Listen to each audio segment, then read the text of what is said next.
A confusão evangélica. Sabemos que todas as coisas cooperam para o bem daqueles que amam a Deus, daqueles que são chamados segundo o seu propósito.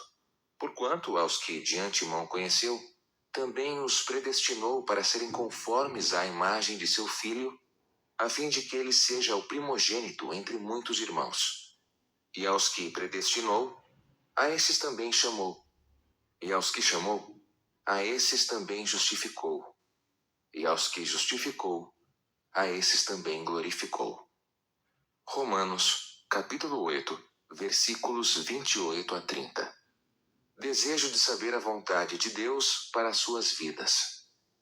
Crescemos numa cultura evangélica ouvindo o seguinte chavão: Deus tem um plano maravilhoso para a sua vida. Essa é a nossa fórmula de conforto para quem acabou de experimentar alguma decepção na vida.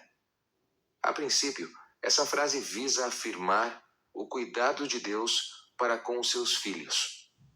Acreditamos que Deus tem todos os nossos dias traçados. Salmo 139, versículo 16.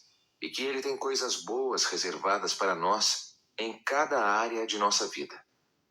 No entanto, o efeito colateral do chavão é incitar o cristão a discernir qual é esse plano específico para a sua vida.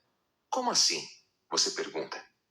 Quando alguém sofre uma grande decepção, um divórcio, um término de um namoro, um filho se rebelando e lhe envergonhando, a humilhação do desemprego, a traição de um amigo, não é fácil enxergar o bom plano de Deus. A pessoa está muito machucada, fragilizada e suplica por provas da bondade de Deus. Se Deus tem um plano maravilhoso para mim, ela pensa, eu não estou entendendo nada. Ela quer ver a bondade de Deus novamente, provar do cuidado de Deus para com ela. Ela quer acreditar na bondade de Deus, mas prefere ver para crer. A consequência de quem quer ver para crer é buscar conhecer o que outrora estava velado, o tal plano. Como a Bíblia não detalha aspectos individuais da vida de cada cristão, ele se vê impelido a buscar essa vontade de Deus por outros meios. O pressuposto dessa opinião não é somente o de que Deus tem um plano individual para cada um, mas de que é possível conhecer esse plano, descobrir esse mapa espiritual de nossas decisões. De fato, Deus tem um plano maravilhoso para os seus filhos. Romanos capítulo 8, versículo 28. Ele quer nos fazer segundo a imagem do seu Filho. Versículo 29. E para isso ele conduzirá o processo do início ao fim. Versículo 30. Há duas características confortadoras nesse plano revelado. Ele é redentivo e é seguro. Redentivo porque Deus nos faz enxergar o livramento de todos os sofrimentos desse mundo. Versículos 18 a 25. E de nossas fraquezas presentes, versículo 26. E também de nos proteger de perigos passados e presentes. Versículos 31 a 34. Além de futuros, versículos 35 a 39. Todavia, esse plano maravilhoso não tem satisfeito muitos evangélicos. Infelizmente, crentes têm perdido o encanto por esse plano revelado e buscado o outro lado do plano, escondido. Cristãos nem sempre se sentem experimentando a maravilha desse plano. O que há de errado? Será que não temos aproveitado o melhor de Deus para as nossas vidas? Será que seria diferente se eu soubesse esse plano? Alguns evangélicos têm a impressão de que Deus tem um plano melhor para eles. O problema é que eles não estão descobrindo como desvendar tal plano. Não encontraram a chave espiritual para destravar tais bênçãos. Essa é a razão de estarem tão frustrados na vida. Não culpam Deus por não abençoá-los, mas culpam a si mesmos por não acharem o caminho, o plano A para as suas vidas. A ausência de satisfação na vida tem despertado o interesse de cristãos em saber qual o plano individual de Deus para as suas vidas. Em cada decisão importante, almejam saber o que Deus quer para suas vidas. Anseiam por descobrir a vontade de Deus. Alguns se desesperam por não estarem certos da mesma. Temem não experimentarem a alegria de estar no centro da vontade de Deus. Eis a razão de muitos evangélicos procurarem cursos especiais e seguirem líderes que, de forma quase gnóstica, propõem-lhes conceder fórmulas especiais para conhecerem a vontade divina. Há algo muito nobre nesse desejo que não pode ser negligenciado. A preocupação em conhecer a vontade de Deus pode, na maioria das vezes, ser genuína e não só interesseira. Isto é, própria de quem ama ao Senhor, quem quer agradar o Senhor. Sendo assim, esse tema só faz sentido para o crente. Há um aspecto em que é santo desejar conhecer a vontade de Deus. Tal desejo pode despertar mais oração e leitura bíblica, e por isso muitos o consideram piedoso. Por outro lado, desenvolve uma espiritualidade perigosa que sempre espera receber a confirmação do Senhor.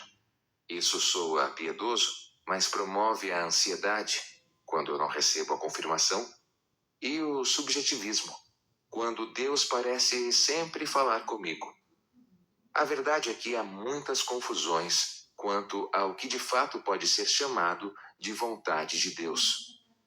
Há algumas perguntas que teriam respostas comuns entre crentes, mas que não ajudam na busca pela vontade de Deus para suas vidas. Por exemplo, você sempre cumpre a vontade de Deus? A maioria dos crentes diria: eu tento, mas nem sempre consigo. Você sabe a vontade de Deus para a sua vida? Sempre? Ouviríamos outra negativa. Em que área você acha que os crentes têm mais dificuldade em saber a vontade de Deus? Pense na vida familiar. Devo ou não namorar aquela pessoa? Devo ou não casar? Devemos pensar em ter mais um filho? Será que é hora de comprar um imóvel? Mude o foco para a vida profissional. Por qual curso de faculdade eu devo optar? Qual dos empregos eu devo escolher? Será que atualmente eu estou no ramo certo de trabalho? Tento ou não uma pós-graduação? Por último, pense na vida eclesiástica. Devo entrar para esta igreja ou para aquela? Em qual ministério da igreja Deus espera que eu me envolva? Deus quer que eu seja um missionário? Essas são perguntas que ilustram quão difícil é para alguns evangélicos saber a vontade de Deus para suas vidas. Querem direção da parte de Deus para as questões práticas da vida, mas parecem não encontrá-la. Embutido nesse desejo está o anseio por receber confirmação do Senhor para a maioria de suas decisões. Receber a confirmação do Senhor soa piedoso. Se por um lado é lamentável que muitos crentes tomem grandes decisões em suas vidas sem consultar ao Senhor em oração, por outro lado é triste que outros crentes vivam aflitos enquanto não recebem alguma confirmação especial do Senhor. A confusão de teólogos. A confusão no cenário evangélico se dá principalmente pelo ensino equivocado de muitos mestres que se aventuram a falar de coisas mais baseadas em experiência do que em exegese sadia. Há muitos livros que disseminam essa visão popular da vontade escondida de Deus a ser buscada pelo crente.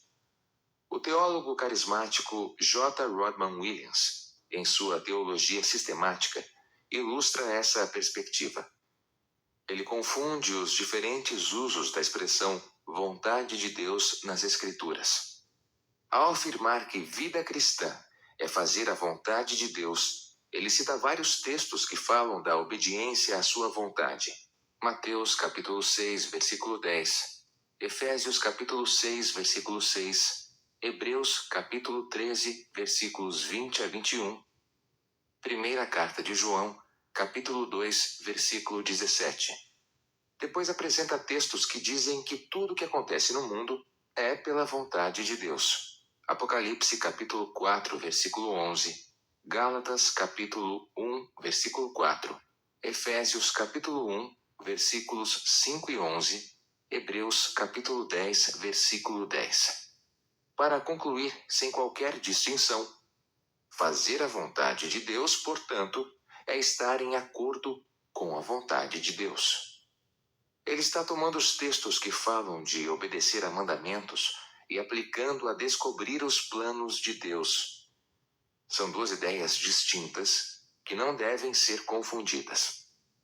Conforme Williams, descobrir a vontade de Deus não é uma tarefa fácil nem mesmo para cristãos sérios. Até o próprio Jesus tinha de buscar a vontade de Deus. Ele escreve: não há simplesmente qualquer garantia de que, por estarmos crescendo em santidade ou porque somos carismaticamente dotados, que estamos vivendo conforme a vontade de Deus. Na verdade, se a vontade do Pai não era sempre fácil para Jesus, o santo e carismático, quanto mais para nós. Por não ser tarefa fácil, perguntar qual é a vontade de Deus para a minha vida deve ser uma constante, em qualquer situação, independente da importância. Em casa, na escola, no trabalho, devo perguntar em todo momento: Senhor, é isso o que tu queres para mim? De forma um pouco mais cautelosa que Rodman Williams, os autores do livro popular Experiências com Deus expressam a confiança de que ainda hoje Deus fala com o seu povo pelo Espírito Santo, através da Bíblia, da oração, das circunstâncias e da igreja, para revelar os seus propósitos. Se você quer estar unido a Deus, você precisa saber o que Deus está para fazer. Para tais autores, a vontade de Deus é como um mistério que precisa ser desvendado. Eles creem que Deus dá direções específicas, mas não fica claro como podemos distinguir a voz de Deus de outras vozes.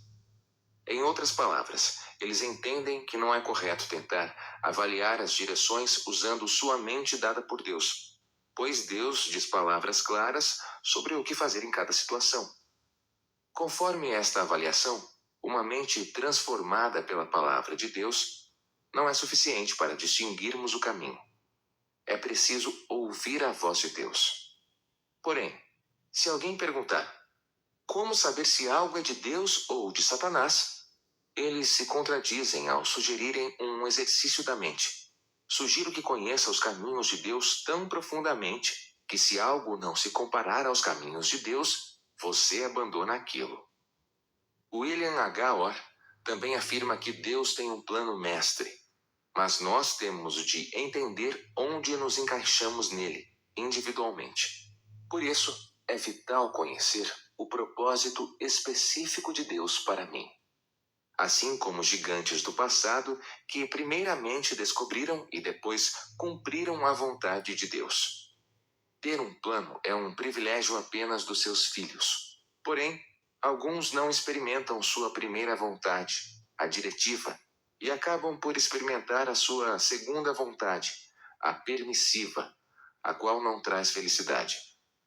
Veja como esse autor cria confusão na mente de crentes que não descobrem a primeira vontade e acabam por experimentar apenas a segunda.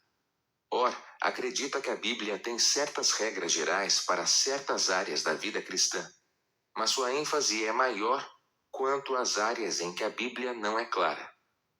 Ele diz que Deus quer revelar essa vontade secreta, mas nós temos que querê-la muito. Deus simplesmente não revelará a sua vontade até que o seu coração esteja pronto a recebê-lo em anseio de 24 quilates. Escrutine o relacionamento de sua vida com a vontade escondida de Deus. Todos esses autores estão tornando a vontade divina muito difícil de ser compreendida, quando deveria ser fácil sabermos os desejos do nosso Pai. Filho que tem bom relacionamento com o seu pai terreno, sabe o que o pai gosta de fazer, quais suas preferências, o que lhe deixa satisfeito. Muito mais com o nosso Deus. Se nosso relacionamento com o Pai é saudável, isto é, Se nós conhecemos o nosso Deus conforme Ele mesmo se revela, devemos saber o que lhe agrada. E o que lhe agrada está registrado em sua santa palavra. Por outro lado, há autores que apresentam a direção sobrenatural de Deus como sendo tão comum e facilmente perceptível que um cristão que não sente tal direção é capaz de se achar descrente. Wesley L. Duewell expõe o que muitos entendem por direção: ser subjetivamente guiado pelo Espírito Santo em todas as circunstâncias da vida. Esse é o meu resumo do que Duewell entende por ser guiado diariamente, embora ele mesmo nunca defina o que seja isso.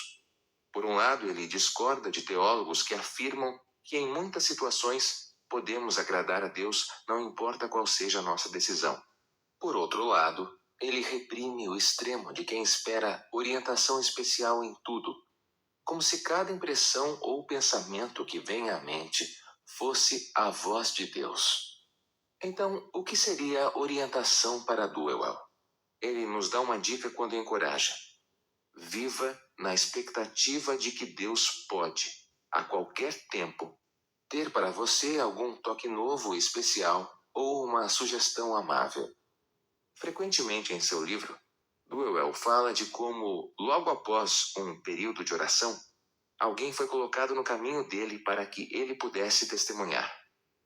Ao falar das impressões, ele cita com aprovação as palavras de A. Stanley Jones, de que a voz interior, o Espírito Santo, nunca havia falhado, embora Satanás também coloque impressões íntimas em nossa mente. Duewell ensina como distinguir a voz do Senhor e os seus sentimentos e impressões de forma que você sente o seu sussurro mais leve, o relancear dos seus olhos, o toque de sua mão, de forma natural e regular. De acordo com o autor, Deus fala a qualquer tempo, durante o seu período silencioso, enquanto está ocupado cumprindo suas obrigações, quando participa do culto da igreja, enquanto ora ou fala com amigos ou mesmo quando acorda. Duewell dá sugestões de que peçamos a Deus para colocar em nosso coração alguém por quem orar, mostrar alguém que precisa que o sirvamos, guiar a uma promoção para não gastarmos dinheiro à toa, e assim com qualquer atividade rotineira que tenhamos, como reabastecer o tanque de combustível do carro no dia anterior à subida de preço. Toda essa expectativa por direção tem de ser natural, não esperar voz audível ou visão, e voltada mais para as necessidades do próximo do que para as nossas. Embora Duewell esteja propondo alguns parâmetros bíblicos para ouvir a Deus, focar na Bíblia e oração como meios, priorizar a necessidade do próximo, o problema está na expectativa de que todas as nossas atividades sejam realizadas por direção imediata de Deus, antes que por obediência a mandamentos e discernimento de situações. Devemos orar pelas pessoas e servi-las mesmo quando não sentimos o toque de Deus. Devemos discernir como gastar o nosso dinheiro mesmo quando não somos guiados a promoções. Devemos testemunhar de Cristo mesmo quando não temos portas se abrindo para a pregação. Fazer a vontade de Deus está mais relacionado a obedecer e discernir do que a ser sensível, como enfatiza o autor. Duewell transmite uma direção de deixar fluir que não contempla como, às vezes, é penoso ser obediente à vontade de Deus. Ele também não estimula a maturidade quando orienta seus leitores a sempre ouvirem uma palavra direta de Deus, em vez de ponderarem sobre as ordens já dadas por Deus. Por último, Duewell frustra o crente que não é dado a tanto sentimentalismo, pois sua direção é muito focada em impressões e oportunidades. Independente da ênfase dada pelo autor, se é difícil ou fácil descobrir a vontade de Deus, ambos preservam o mistério ao colocar a vontade de Deus em um campo muito subjetivo de direção. Essa visão não só é equivocada, mas é danosa para a nossa vida. há implicações negativas desse conceito de buscarmos uma vontade escondida. As implicações negativas dessa busca. As implicações afetam a forma como entendemos a Deus e o que Ele espera que façamos. Veja como um entendimento equivocado do assunto, por se tratar de um atributo de Deus, redunda em uma visão distorcida de Deus. A visão confusa que evangélicos têm acerca de descobrir a vontade de Deus passa a noção de que Deus brinca de esconde-esconde com a sua vontade. A verdade, porém, é que ele não falha como alguns pais, os quais repreendem seus filhos baseados em ordens que não ficaram claras, e assim levam seus filhos à ira. Deus não esconde o que ele quer de nós. Não podemos culpá-lo disso. Deus não brinca de esconder de nós a sua vontade. Ele se apresenta em toda a Escritura como um Deus revelador. Sua vontade precisa ser algo muito mais claro do que estamos acostumados a pensar. Falamos de descobrir a vontade de Deus como se ele a estivesse escondendo. Porém, a Bíblia ordena que nós a compreendamos. Procurai compreender qual a vontade do Senhor. Efésios, capítulo 5, versículo 17. Parte-se do princípio de que ela pode ser conhecida. Não devemos ir atrás do que Deus não tentou revelar, mas devemos conhecer bem o que nos revelou. Desde o primeiro capítulo de Gênesis até o ápice da revelação em Jesus Cristo, Hebreus capítulo 1, versículos 1 a 2, nosso Senhor é um Deus que fala. E quando falo que Cristo é o ápice da revelação, me refiro ao fato de ele afirmar que ele nos deu a conhecer tudo quanto ouviu de seu Pai. João, capítulo 15, versículo 15. Essa é uma frase impactante. Cristo não nos poupou de nada que precisávamos saber. Pelo contrário, ele fez questão de enviar-nos o Espírito para reforçar e completar essa revelação, que atingiu seu clímax em Jesus. João, capítulo 16, versículos 12 a 14. Tal reforço e complemento ocorrem no ministério dos apóstolos, que nos proporcionaram o fundamento da vida cristã. Efésios capítulo 2, versículo 20. Não há nada além das Escrituras que precisemos conhecer para uma vida agradável a Deus. Portanto, não podemos jamais culpar o Deus revelador de esconder coisas importantes de nós. Ele mesmo promete ao seu povo: instruir-te-ei e te ensinarei o caminho que deves seguir, e sob as minhas vistas te darei conselho. Salmo 32, versículo 8. Além de um conceito distorcido de Deus, a confusão evangélica acerca do assunto tem gerado uma expectativa errada do que seja a vida cristã. Primeiramente, fazer a vontade de Deus passa a ser algo totalmente incerto, e por intermédio de tentativa e erro, vamos montando o complicadíssimo quebra-cabeça do plano de Deus para a nossa vida.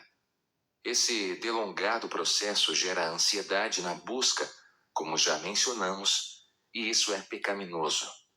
Em segundo lugar, um senso de juízo aumenta o peso da responsabilidade nas decisões. Alguns cristãos sofrem a partir da premissa de que a vontade de Deus para a minha vida implica em apenas uma das opções, como se a outra fosse errada, desagradasse a Deus.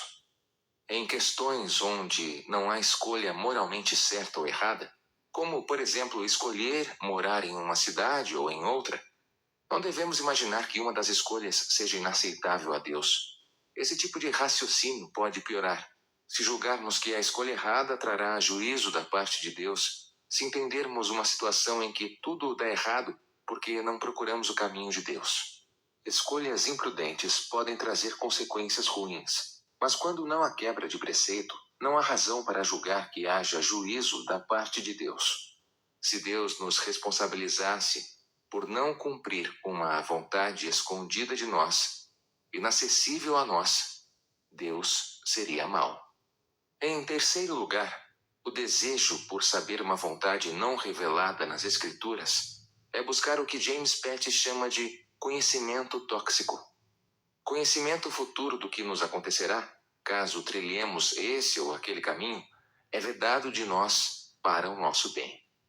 Seria danoso ter esse grau de conhecimento, pois Jesus nos diz que somos programados para lidar apenas com as preocupações de cada dia. Mateus capítulo 6, versículo 34. Assim como a árvore do conhecimento do bem e do mal era um limite benéfico para o que Adão poderia conhecer, Deus edifica limites para o nosso conhecimento que nos são benéficos. O perigo desse assunto não jaz apenas nas implicações para a vida cristã. Ele abre portas para meios espirituais perigosos, utilizados por inúmeros evangélicos carismáticos em nosso país. Os meios usados nessa busca: profecias, sonhos e outros caminhos espirituais. O grau com que se enfatiza o uso desses meios entre carismáticos varia. Por um lado, há teólogos como Wayne Grudem, que abrem brecha para seu conceito de profecia revelatória dentro de um entendimento ortodoxo da vontade de Deus. Ele diz que Deus não nos revela normalmente esses decretos, exceto em profecias sobre o futuro, e, portanto, constituem realmente a vontade secreta de Deus. Grudem está dizendo que não deve ser nossa expectativa rotineira que Deus nos revele o futuro, embora possa ocasionalmente fazê-lo. Por outro lado, há escritores mais radicais, como Herman H. Riffel, que diz que Deus fala em várias línguas, dentre elas, e muito frequentemente, em sonhos e visões. O segredo está em cada pessoa aprender, por si mesma, a reconhecer a voz de Deus.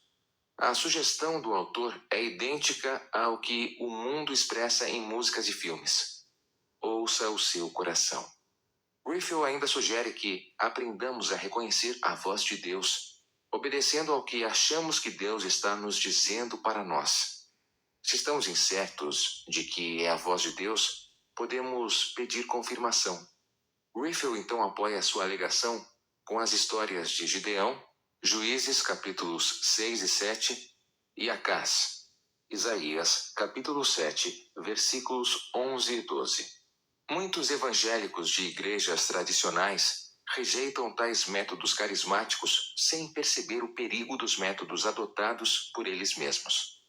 Não é incomum cristãos e mesmo pastores julgarem que conhecemos o que Deus quer para nós por intermédio de uma combinação de circunstâncias, ímpetos espirituais, vozes interiores e uma paz de mente. Em outras palavras, se as condições são desfavoráveis, é sinal de que Deus não me quer fazendo aquilo. Se algo interior me impulsionou a fazer algo, deve ser Deus. Se minha consciência está tranquila, é porque é vontade de Deus que eu tome esse caminho. Para um evangélico mais tradicional, tais métodos nunca podem fugir dos mandamentos de Deus e de uma vida de oração. Isto é, eles nunca legitimariam alguém dizer que se sentiu impulsionado por Deus a fazer algo pecaminoso ou permanecer em um estado imoral só porque a consciência está tranquila. Todavia, ser guiado por Deus nas decisões que estão dentro de um padrão correto de vida não acontece pelos meios ordinários, leitura da palavra e vida de oração, mas por intermédio de meios extraordinários. James Petty afirma que tal atitude ainda é uma forma de direcionamento imediato, contrapondo o direcionamento mediado pela iluminação de nossas mentes pela palavra, que não requer interpretação, pois vem de forma aparentemente clara. Essa comunicação direta é o que muitos querem, isto é, que Deus me diga claramente o que fazer. Qual é o problema desses meios de descobrir a vontade de Deus? Por que não são confiáveis? Diferente do que as pessoas estão acostumadas a pensar, a busca desses meios sobrenaturais não é uma atitude espiritual. Pelo contrário, quem procura essas coisas passa a viver por vista e não por fé. Muitos esperam um trailer antecipado do filme de suas vidas, uma amostra suficiente para lhes tranquilizar de que Deus está lhes guiando. Gostariam de abrir sua caixa de entrada de e-mails e encontrar algum recado de Deus. Todavia, Deus nunca prometeu esse tipo de comunicação como estilo de vida, nem mesmo para quem o Senhor apareceu. Abraão, por exemplo, foi ordenado que fosse para uma terra que Deus lhe mostraria. O capítulo da fé, Hebreus 11, afirma que o patriarca partiu sem saber para onde ia. Hebreus capítulo 11, versículo 8. Deus não lhe deu conhecimento antecipado, nem da jornada, nem do destino final.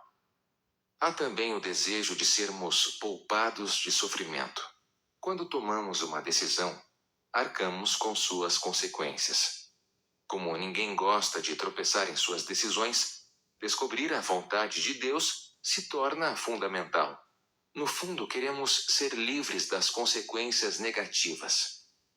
Embora nem sempre articulemos assim, queremos a orientação divina na escolha da universidade, do emprego ou do ministério a ser seguido, porque não queremos olhar para trás com lamento e curiosidade. E se eu tivesse optado por outro caminho? Acontece que Deus não promete poupar-nos de tropeços. Muitas são as aflições do justo. Salmo 34, versículo 19. Em meio a tanta confusão, precisamos buscar um caminho melhor. Nosso ensino não pode ser o de revelar a vontade de Deus para situações específicas na vida de alguém, mas de ensinar o crente a entender como persistir na vontade de Deus de forma frutífera.